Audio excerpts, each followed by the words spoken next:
정치, 경제, 문화가 고루 발전했던 18세기 조선에서는 전국에 1052개의 시장이 존재했다. 시장에서 사고 팔던 물건은 지역 고유의 특성이 담긴 한지, 모시, 도자기 등으로 전문 수공업자가 제작한 것이었다. 품질 좋은 상품은 국내는 물론 해외까지 거래되었으고 보부상과 개성상인 같은 전문 상인이 등장한다. 수공업으로 시작된 산업의 불씨는 시장의 규모가 커지면서 상업으로 발전되어 마침내 근대 국가 경제의 초석을 마련하게 됐다.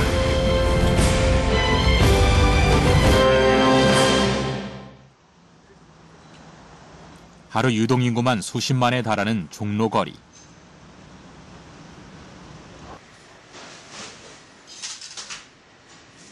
좁은 골목 사이엔 상점들이 빽빽이 들어설 정도로 상권이 발달돼 있다. 종로 중심가의 한 빌딩에서 우리는 그 아래에 묻혀있는 조선시대의 역사를 만날 수가 있다.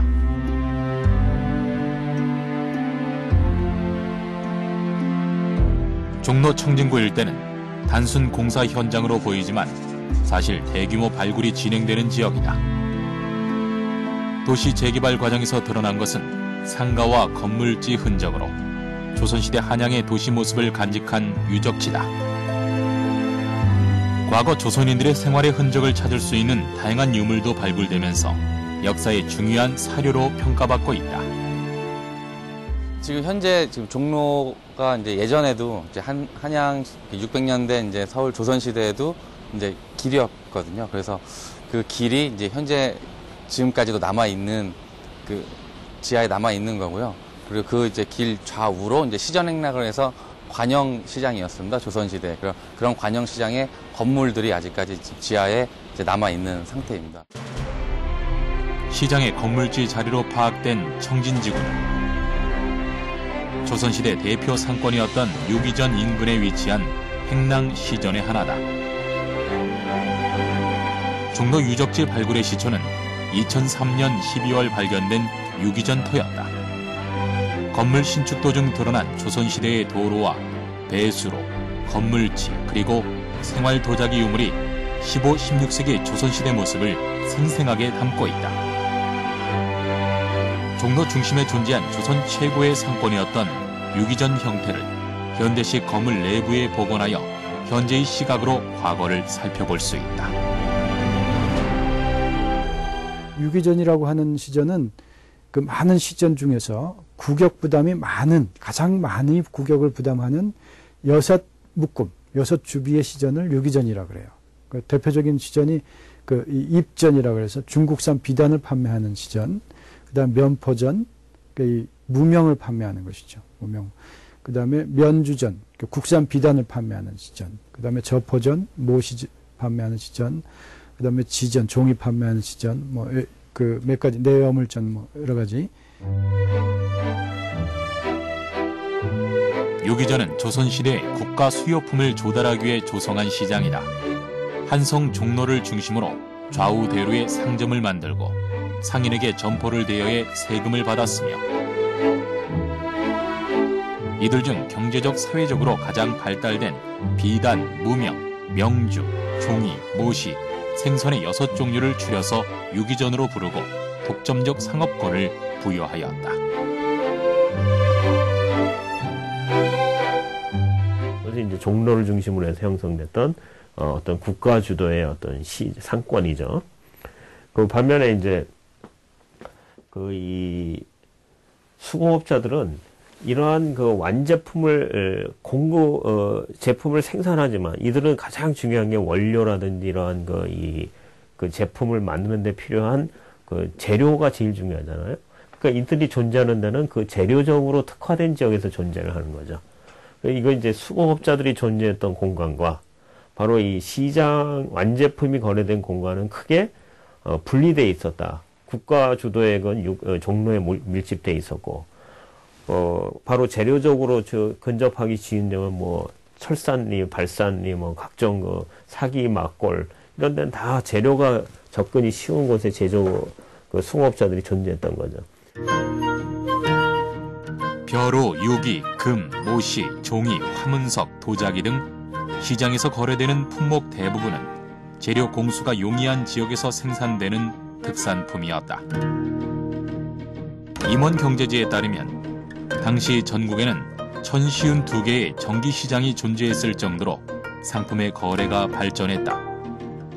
그 민간 수공업이 성장할 수 있었던 배경 중에 하나가 시장의 발달인데, 임원 경제지 1830년대에 만들어진 임원 경제에 따르면 전국에서 종이가 거래된 시장이 46개소로 나옵니다. 그만큼 종이도 시중에서 이제 살 수 있도록 됐고요. 그 다음에 종이가 또 발전할 수 있었던 소지 중에 하나가 조선 후기에 족보를 간행한다든지 이런 그 문화적인 변화도 나타납니다. 그래서 제지수공업이 발전하게 됩니다. 유교 문화, 선비 문화가 중시되었던 조선시대에는 한지가 생활 필수품이었기 때문에 종이의 거래가 활발했다. 우리의 민족성처럼 강인함과 부드러움이 있는 한지는 매우 가볍고 기름이나 먹물을 잘 빨아들이는 특징이 있어 글을 쓰거나 그림을 그리기에 좋았다.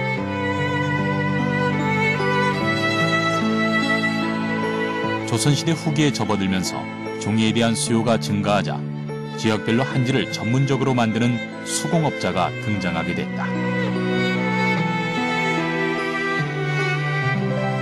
수공업이라는 것은 여건이 형성되어야 그 업이 발생할 수 있습니다. 예를 들면 한지의 경우에는 당나무가 생산된 곳이어야 되고요.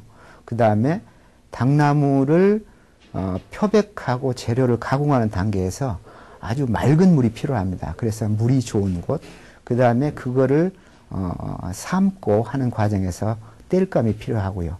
그 다음에는 이제 장인이 있어야겠죠. 그렇기 때문에 수공업이 형성되려면 이러한 여건들이 갖추어져야 합니다. 조선시대 종이 제작지 중 하나였던 충청도는 종이의 재료가 되는 당나무 집산지였다. 질 좋은 재료와 청정한 자연환경, 그리고 전문 기술을 가졌던 장인이 존재했기 때문에 우수한 품질의 종이를 생산했다.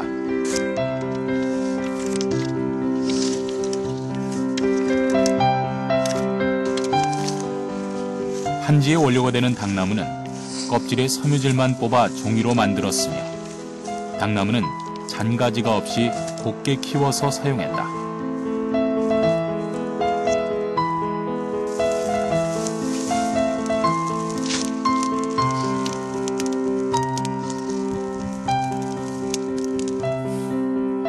곱게 잘 자란 당나무는 껍질을 벗겨내기 위한 당무지 과정을 거친다.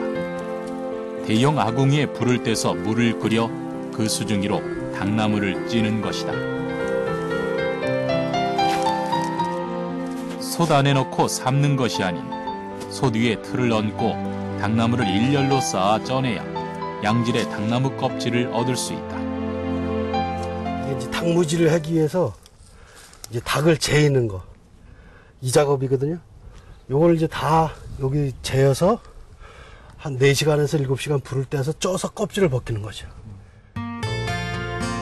화력의 센 불로 오랜 시간 지켜보며 쪄내면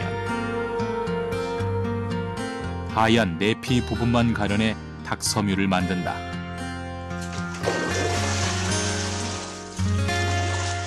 닭섬유에 닭풀 뿌리를 으깨어 짜낸 끈적끈적한 물을 넣고 잘 혼합해 종이물을 만들어 물질을 시작한다.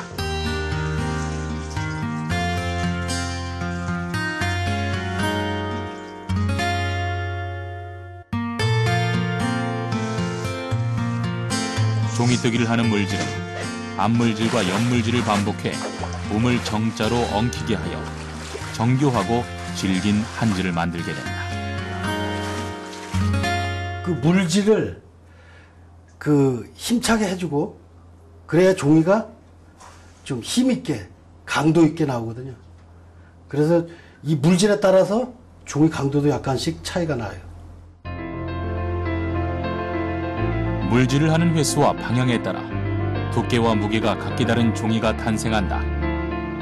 한 장 한 장 장인의 손끝의 감각으로 제작된 종이는 물을 뺀 후 건조하게 된다.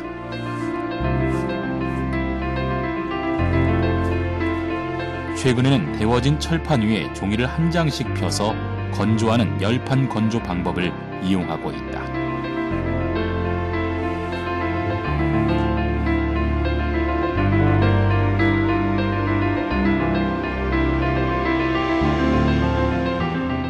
자루질의 정교함, 또 이제 비질하는데 이제 그 종이가 한지가 쫙 펴지고 팽팽하게 이제 이렇게 말려야 되는데, 요것도 이제 숙달 안 되면 좀 이제 쭈그러지고 많이 파지가 나오는 거죠. 한지의 결이 살아있고 질기고 오래가는 좋은 종이가 완성된다. 문에 바르면 창호지, 족보나 고소에 사용하면 복사지, 사군자를 치면 화선지라 불리는 한지는 용도에 따라 종류도 다양했다. 종이를 만드는 그 자체도 공예라고 말할 수 있지만, 그보다는 그 만들어진 종이를 가지고 또 다른 어떤 물건을 만드는가의 의미가 더 강해요. 그렇기 때문에 폐지를 이용해서 어떤 다른 기물을 만드는 공예가 있는데, 조선전기의 대표적인 것 중에 하나가 종이를 여러 번 접어서 종이 갑옷을 만든 예도 있습니다. 그 다음에 우리가 일상으로 쓰는 장관홍, 장롱에 그 겉에다 종이를 발라서 아름답게 문양을 넣는다든가 색지를 바른다든가 하는 이런 공예도 있었고요. 그 다음에 종이를 가늘게 잘라서 노끈을 만들어서 바구니를 지은다든지 하는 지승 공예도 있습니다. 그래서 종이 공예는 우리 일상생활 속에서 자주 나타납니다. 인고의 과정을 통해 탄생되는 한지는 귀한 물품이었다. 글을 쓰거나 그림을 그렸던 한지는 잘게 찢어 길게 꼬아서 노끈을 만들어 두었다. 한지의 질이 견고했기 때문에 한지 노끈으로 만든 바구니와 가방, 함 등은 유용한 생활용품이었다.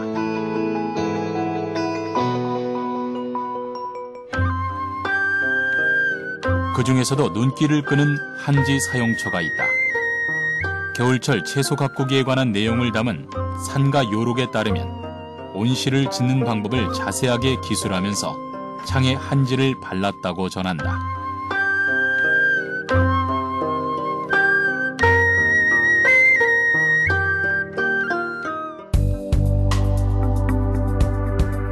온실을 짓기 위해서는 삼면에 벽을 쌓고 창에 기름 바른 종이를 붙인다.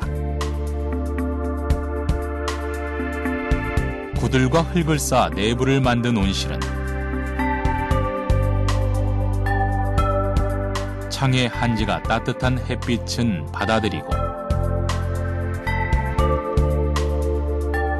아궁이의 불로 구두를 데워 만든 수증기가 밖으로 새나가지 않고 안에서 머무를 수 있었다.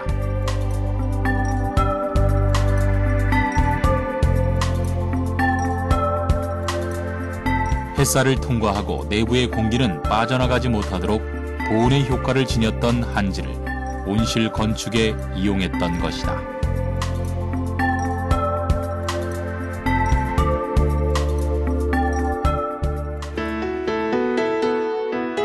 그렇다면 창에 바른 한지의 단열 효과는 얼마나 될까? 창호지의 보온성을 알아보기 위해 열 통과율로 건축에 사용되는 자재의 단열성을 보여주는 열관류율을 측정했다.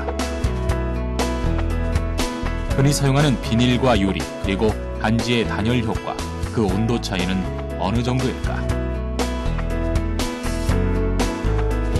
한지가 비닐과 유리보다 0.7도 정도 높게 측정됐다.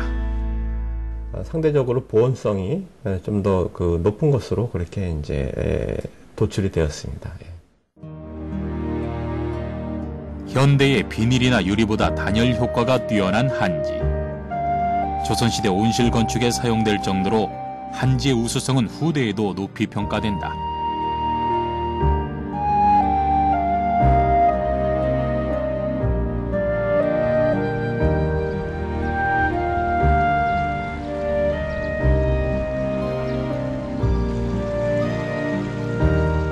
옛부터 한지는 물을 찾아다닌다고 할 정도로 좋은 한지를 만들기 위해서는 물이 중요했다.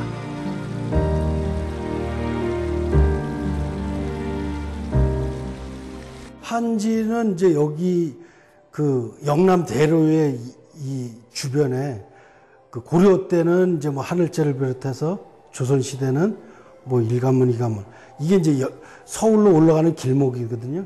그 길목에 이 그 한지의 한 품목이 상권을 이룬 거죠.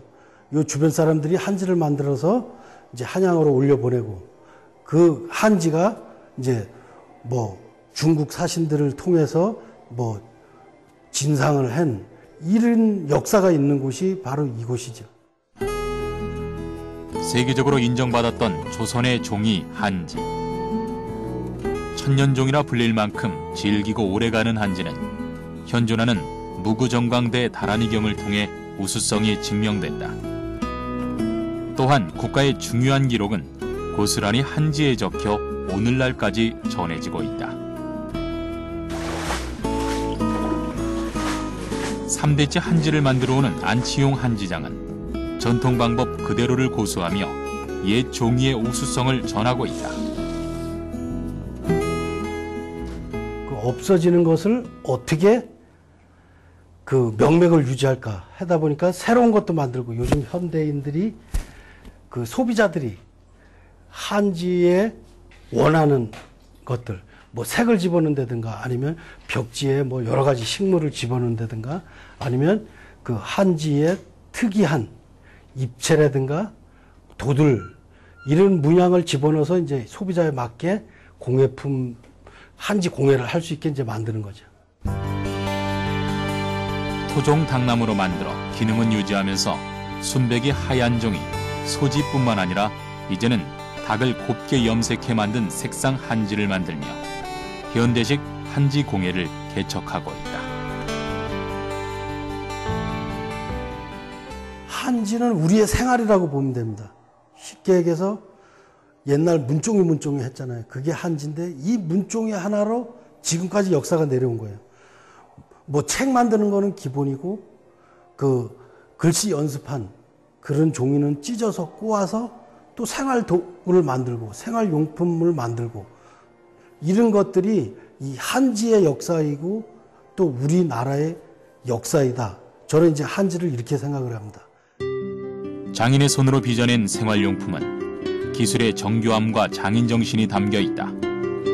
또한 치열하게 살아온 과거 조선인들의 희노애락도 함께 스며 있는 것이다. 이런 지역적 특성이 강한 제품 생산은 특화된 수공업 마을인 점촌을 형성하게 된다.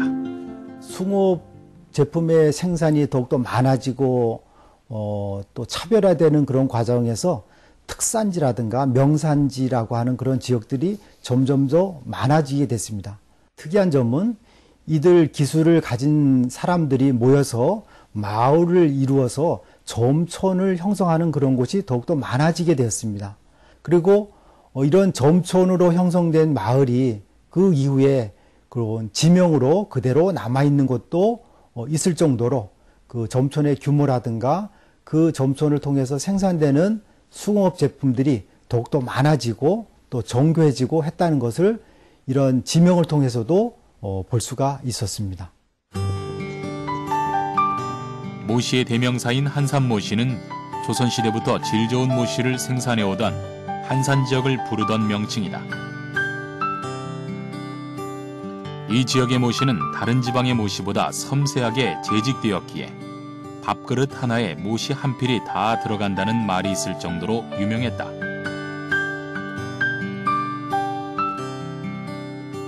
특히 한산 지역에서는 모시풀이 왕성하게 재배되어 껍질을 벗겨내 실을 만들었는데 우수한 재료가 있었기에 특산물 제작이 가능했다.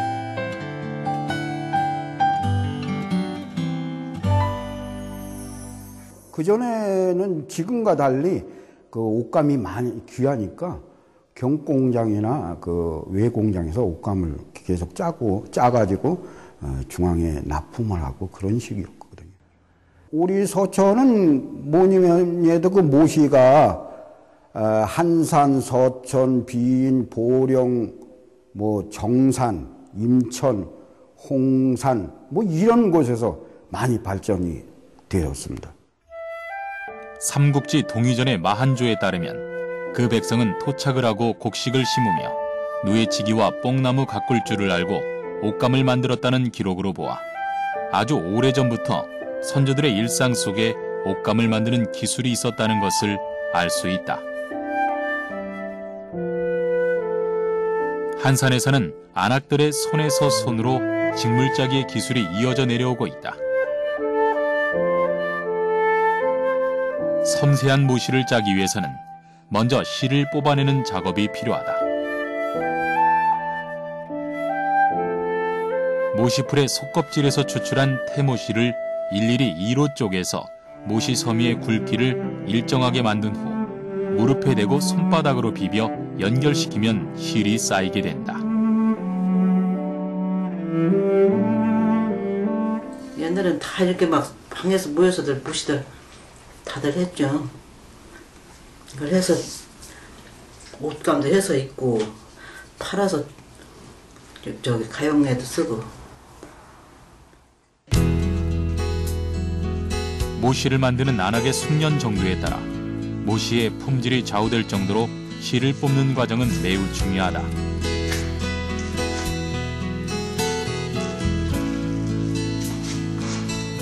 모시 날기를 할 때는 걸개의 구멍으로 실을 통과시켜 한 필의 모시를 짤 만큼 맞추어 실이 엉키지 않도록 올수를 맞춘다.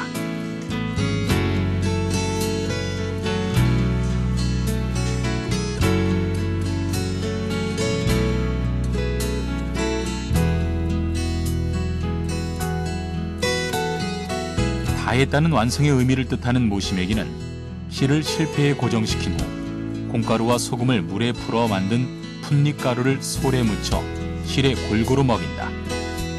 실에 보풀하기가 생기지 않고 실의 이음새를 매끄럽게 만들기 위한 작업이다.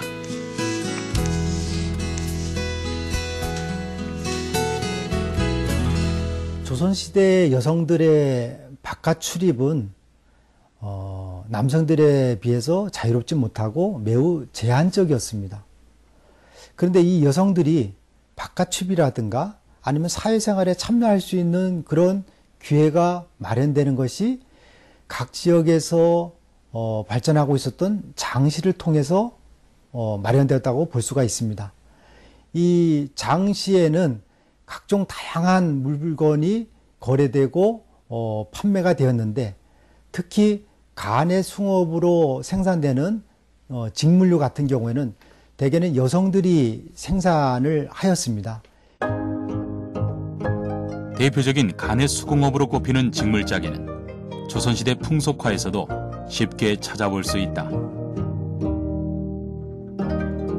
모시를 짜기 위해서는 배틀과 사람이 한 몸이 되어 움직여야 한다. 실을 걸고 작업대를 움직이며 손과 발을 움직여 좌우로 하나의 실을 한 줄씩 쌓아가는 모시짜기는 정교하고 섬세한 작업이면서 인내를 필요로 한다. 정강, 경사, 도트마리, 그리고 이 천 감기는 거, 복, 이 시스템은 굉장히 그 기술의 그 엔티티만 모아가지고 아주 심플하게 만들어지면서 작업이 되어 있고 그래 짠 물질이 수천 년 동안 사람들을 보온시켜 왔으니까 자체가 그 경이로운 하는 작품이죠. 배틀은 실을 감아놓은 도투마리, 실을 잡아주는 잉아와 실을 밀어주는 바디, 실패인 북으로 구성된다. 모시를 짜는 방법은 전통적인 방법을 그대로 고수하고 있다. 배틀로 시실과 날실을 교차시키면서 모시가 한 필의 천으로 거듭나게 되는 것이다. 우리 전통 방직 기술은 중요한 문화유산이며 한산 모시짜기 기술 보유자 방현옥 장인에 의해 명맥을 잇고 있다.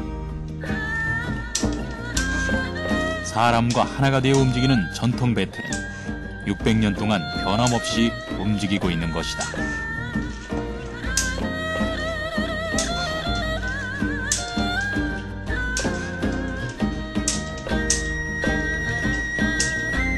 배틀에서 중요한 부분인 이 도투마리는 배를 짜기 위해 날씨를 감아놓은 틀로 배틀 앞다리에 얹어두고 실을 풀어주는 역할을 한다. 도투마리에는 수백 가닥의 실이 감겨 있어 도투마리가 돌 때마다 필요한 만큼의 실이 풀려나와 천을 짤 수 있다. 모씨의 천은 서로 평행을 이루는 경사와 좌우로 왔다 갔다 하는 위사에 의해 짜여지며 이 결합으로 실이 끊어지지 않게 된다.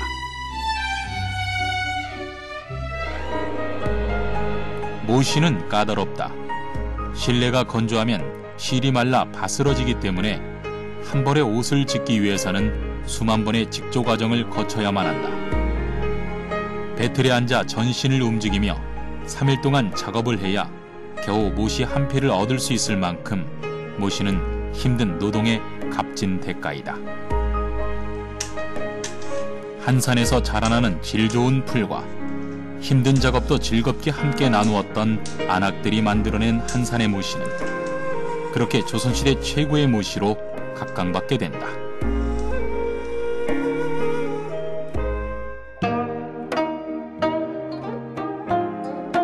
아유, 오랜만일세. 오늘은 또 어디 갔다 오는 길인가? 아이, 그 지게에 짐이 없는 걸 보니 오늘도 다 팔았구만. 아, 그럼 내가 오늘 충청도 지역을 다녀왔는데 그냥 물건들이 막 그냥 다 날개돋치듯 팔렸다네. 내가 원래 물건을 좀 싸게 팔지 않는가? 나는 세공품이다 보니 오늘도 손님이 영 없네 그려. 나도 저 충청도 지역에나 가서 장인들 만나가지고 물건값이나 흥정하려 하네. 각 지역에서 수공업이 발전하면서 전국을 돌며 상인들이 활동을 하게 된다.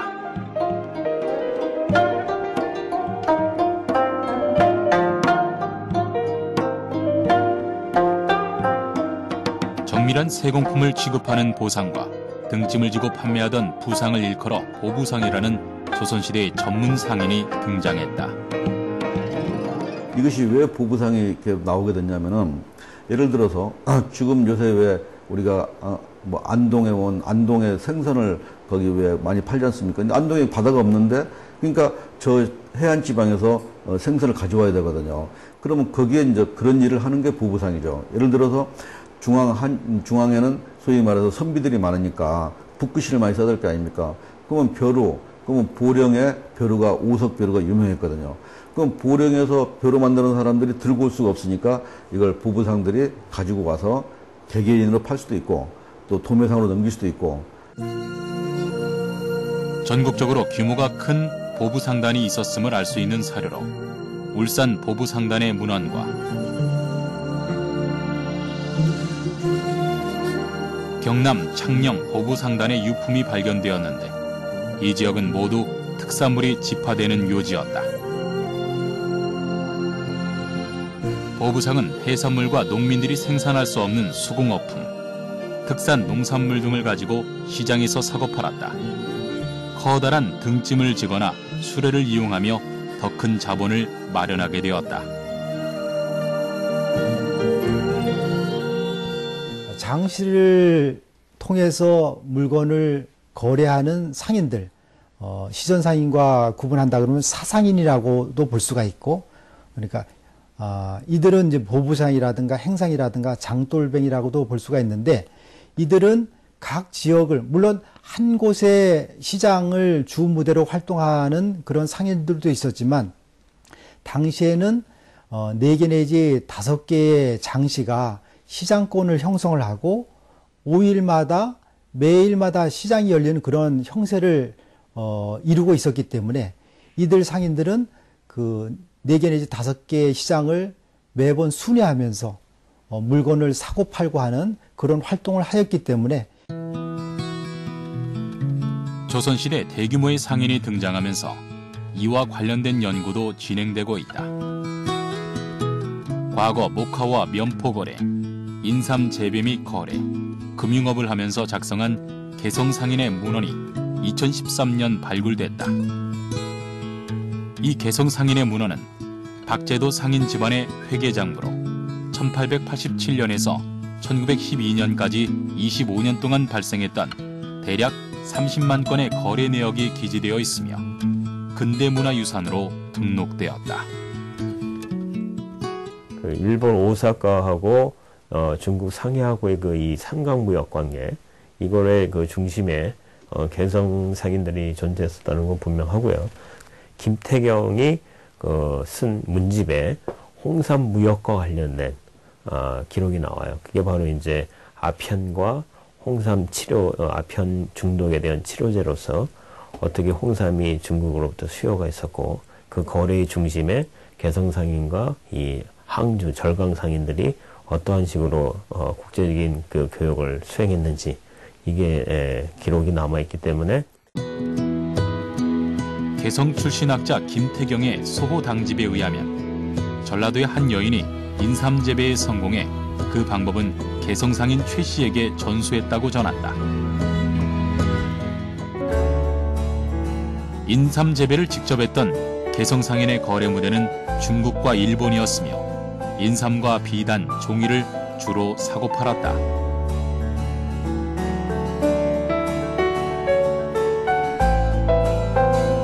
개성상인의 이런 거래 내역은 분계장, 대차 대조표, 손익계산서 같은 현대적인 회계 방식으로 기록돼 있어 사료로서의 가치가 매우 높다.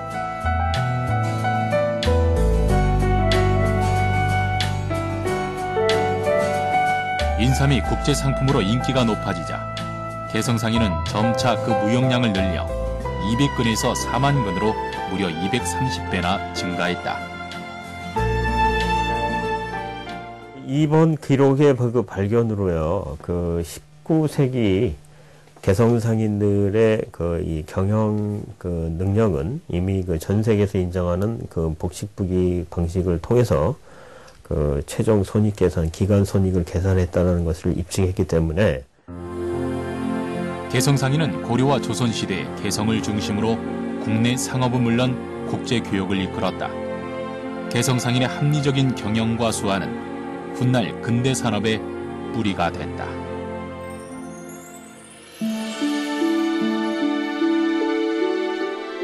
대규모 상단의 활동으로 지방에서 특산물을 제작하는 전문 수공업자도 공방 체계를 갖추고 물품을 생산했다.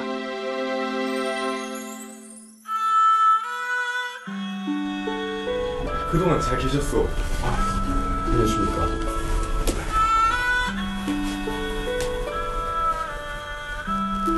지난번에 부탁했던 물건들은 제작이 잘 됐습니까? 그럼요. 우리 고을 최고의 상인의 주문이었는데 별탈 없이 잘 만들었습니다. 보세요. 훌륭하지 않습니까? 어디 보자.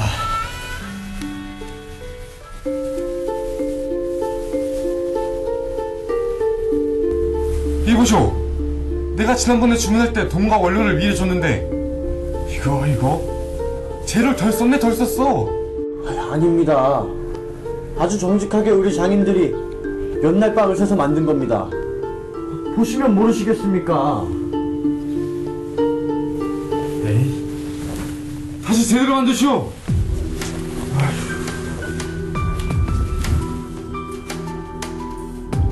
저놈의 상인이 선대제를 하면서 배짱을 튕기니 아무래도 내가 직접 판매를 해야겠어. 그래요. 제품에 대한 상인들의 횡포가 늘어나면서 이에 불만을 품은 수공업자들은 독자적으로 물품을 판매하기 시작했다. 원료도 상인한테 독점적으로 공급받고 나중에 완제품도 상인한테 넘겨주는 제도가 되면 수공업자는 완전히 어떻게 됩니까? 상인한테 종속되는 거죠. 이 시스템을 그 푸팅아웃 시스템, 선대제라고 그러는 겁니다. 그러니까 이 선대제도가 확립되면서 수공업자들은 독립성을 상실하고 이 상업 자본가한테 예속되는 임금 노동자화 되는 것이죠. 그 당시 이제 너무 민폐가 심했는데 예를 들어서 이런 겁니다. 쥐요즘 말하는 독과점 품목이에요. 예를 들면 올해 깨가 생산이 됐는데 이런 그 부부상이나 접장들이 그런 정보를 알아가지고 매점 매석을 하는 거죠. 많이 해가지고 이제 물가를 조정을 막 오락내락 하니까. 근데 나중에 이러면 시대가 흘러가다 보니까 경제가 우선이거든요, 이게. 그래서 이거 안 되겠다 해서 폐지시키기 시작한 거예요. 매점매석을 통한 독과점을 일삼는 상인들의 횡포를 막기 위해 정조는 최재공을 불러 개혁 방안을 논의한다. 지금 금난 정권 때문에 새로운 상인들이 시전 상인과 계속해서 마찰을 빚고 있는데 이를 개혁할 방안이 어디 없겠소? 세상이 변화하고 있습니다.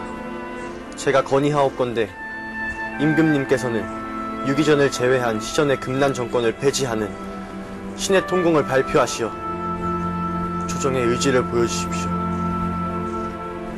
그래, 금난 정권으로 인해 물가가 상승하고 양세 상인과 수공업자 그리고 백성들의 생계에 위협을 주고 있으니 이제 금난 정권을 폐지하고 신의 통공 정책으로 상인과 수공업자 그리고 백성들을 보호하도록 하라.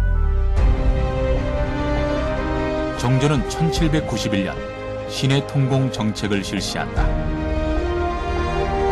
신의 통공 정책은 유기전을 제외한 다른 시전들의 금난 전권을 폐지하고 상인들의 자유로운 상업활동을 인정하는 내용을 담고 있다. 국가 경제를 살리려고 했던 정조와 시장 질서를 개혁하려 했던 최재공,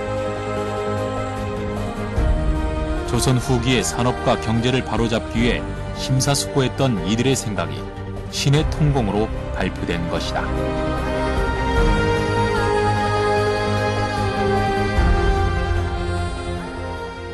정조대에 오게 되면은 신의 통공이라고 하는 통공 발매 정책을 실시를 하게 됩니다. 이것은 당시에 시전 상인들이 갖고 있었던 독점적인 그런 상업 행위를 일반 소생산자, 소상인들에게도 자유롭게 판매하고 또 거래할 수 있는 그런 정책으로 변화하게 됩니다. 이러한 현상은 일반 민중들을 포함을 해서 시장 경제가 더욱더 활성화되고 수공업 제품이라든가 이런 것들의 생산이라든가 거래가 활성화되는 중요한 요소로 작용을 하게 됩니다. 중인계급 출신의 오규일은 가난한 집안의 평범한 인물이었다. 오규일은 아버지 오창렬의 영향을 받아 일찍부터 시문, 의학, 바둑, 서화를 배우며 잡학 지식까지 두루 섭렵했다. 특히 오규일은 아버지에게 배운 나무나 돌, 금이나 옥의 도장을 새기는 전각에 몰두했다.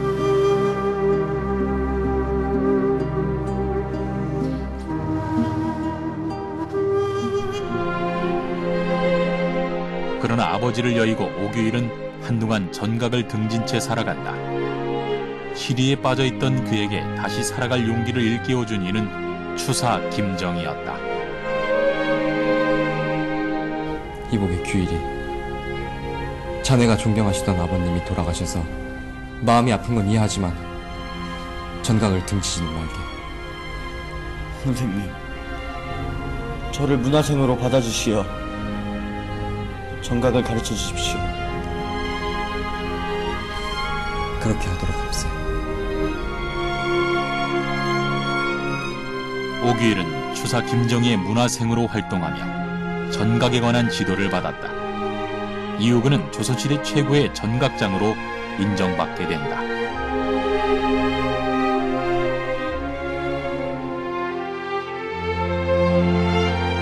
독보적인 경지에 오른 명장과 명인들의 이야기는 조선시대의 수공업이 굉장히 발전했음을 뒷받침해준다. 고려 조선시대의 불교 문화를 꽃피웠던 우리나라는 석조물을 제작하는 장인도 뛰어난 인물이 많았다. 석장이라 불리는 이들은 주로 사찰, 궁궐 등에 남아있는 불상, 석탑, 석교 등을 제작하며 명성을 얻었으며 현대에도 전통기술이 이어져 내려오고 있다.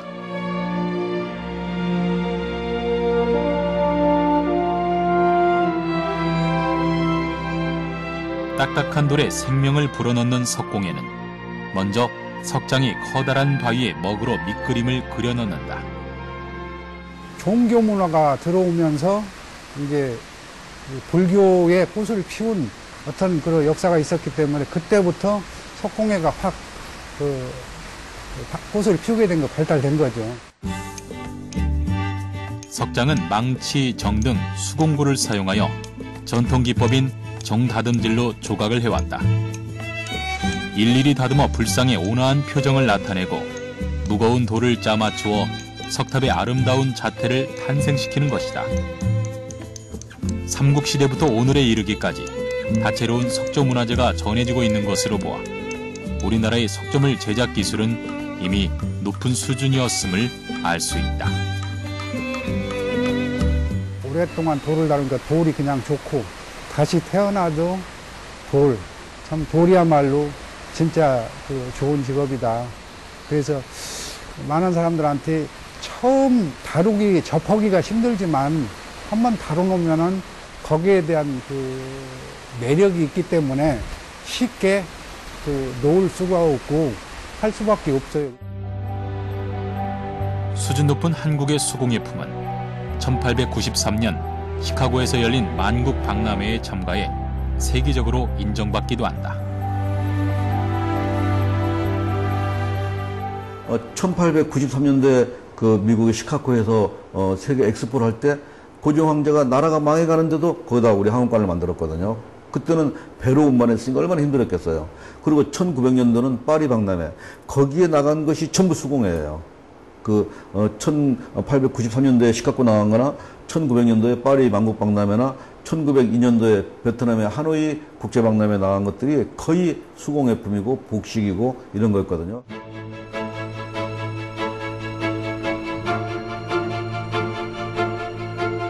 수공업의 역사는 천년의 역사를 이어 현대에도 각광받고 있다. 고려와 조선시대를 대표하는 도자기는 흙과 물, 불, 그리고 영혼의 예술이라 일컬어질 정도로 높은 예술성을 담고 있다.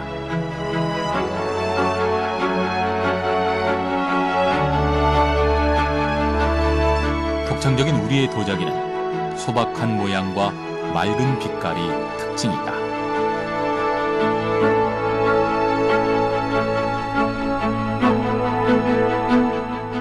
공예라고 하면 이제 예술적인 예술품으로서의 도자기인데 관유의 전통을 오늘날 어떻게 보여줄 것인가, 그리고 얼마나 아름다움을 이제 사용자들에게 전달해 줄 수 있을 것인가 하는 부분들에 대해서 연구하고 또 수공예적인 맛이 많이 나는 그러한 공예품으로서의 도자기를 계속 생산하는 것이 앞으로의 관유의 전통을 잇는 그러한 미래라고 생각을 합니다. 조선시대 들어서 실용성을 중요시했던 새로운 문화 요구에 따라 그릇의 모양도 안정되고 튼튼하게 제작됐다.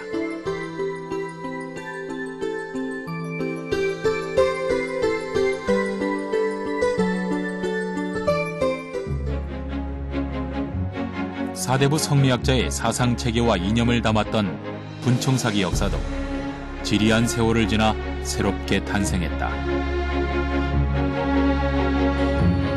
그릇에 백토를 입혀 분장시켰다는 뜻의 분청사기. 꽃무늬 모양의 도장을 새기거나 회화적으로 거침없이 휘두른 시원한 무늬를 그려 넣었다.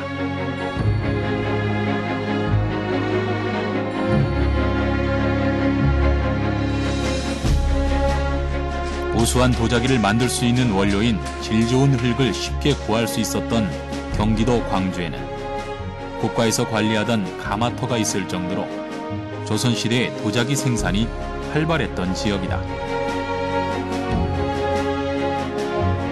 경기도 무형문화재인 박상진 사기장도 그 기법을 전수받아 전통을 계승하고 있다.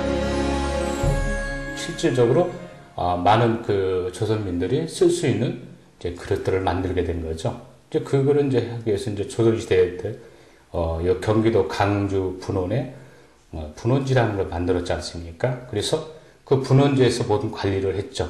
그래서 쓰기도 하고 보기도 하고 그래서 어느 사람들인지 쉽게 접할 수 있는 그릇을 많이 생산해야 되겠다 해서 도자기가 많이 탄생을 하게 됐죠.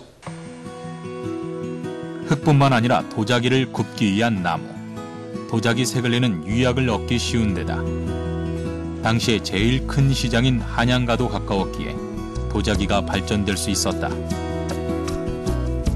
도자기는 물레 위에 점토를 올려 장인의 마음에 따라 그릇의 형태를 잡아간다. 성형이 끝난 도자기는 겉면에 조각을 하기 위해서 적당한 상태로 건조를 시키게 된다.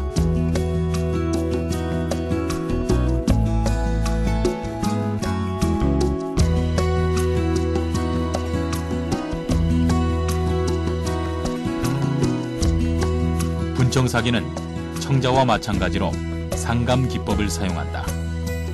상감 기법은 그릇 표면의 음각으로 여러 무늬를 파내는 것으로 물고기나 풀포기처럼 일상적이고 민간적인 것을 새겼다.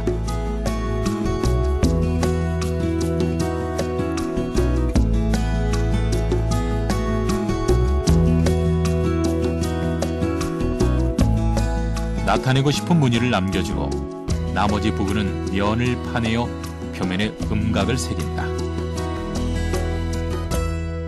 이제 상감 기법은 뭐 도자기뿐이 아니라 이제 뭐 나전이든 다양하게 이제 기법을 썼죠. 근데 이 기법은 이제 조선 시대 때부터 이제 그 분청사기에 이제 쓰여졌던 기법입니다. 그 여기서 이제 제가 조각을 하는데 밑그림 없이 막 그리거든요. 근데 생각 없이 그리는 게 아니라 이미 밑그림은 머릿속에 다 들어가 있죠. 손은 머리의 조정에 따라서 이제 움직이고 있죠. 도자기에 분장을 하듯 백토를 바른다. 깎이고 파여진 부분을 백토가 메꾸면서 독창적인 분청사기의 매력이 드러나게 된다. 백토를 바른 도자기가 잘 마른 후 무늬로 나타날 부분을 칼로 긁어낸다. 옛날 도예가들이 가지고 있던 비법들을 재현하며 옛 모습으로 만드는 것이다. 요란한 모양이나 화려한 색깔을 표현하기보다는 소박한 자연의 색과 대범한 모양이 도자기의 아름다움을 돋보이게 한다.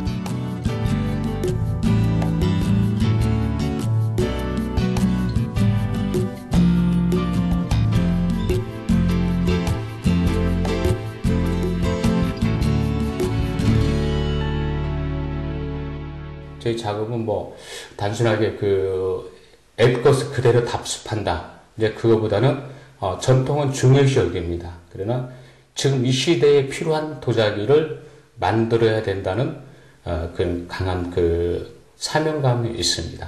뭐 이제 옛날에 만들어진 도자기는 그 시대에 맞는 도자기를 만들었다고 봅니다. 그러면 그렇다면은 저 역시도 전통을 개성받은 사람 중 한 사람이지만은 이제는 그 전통 개성을 통해서 이 시대에 맞는 도자기, 이 시대에 어울릴 수 있는, 같이 공감할 수 있는 그런 도자기를 만들어야 된다고 생각을 합니다.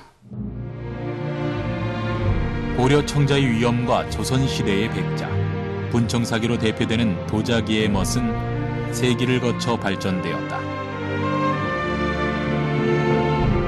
그러나 임진왜란과 제도상의 문제로 소멸될 위기에 처했던 도자기술은 이제 전통 방법을 지켜온 장인에 의해 현대적인 예술과 아름다움을 입고 재탄생하게 되었다.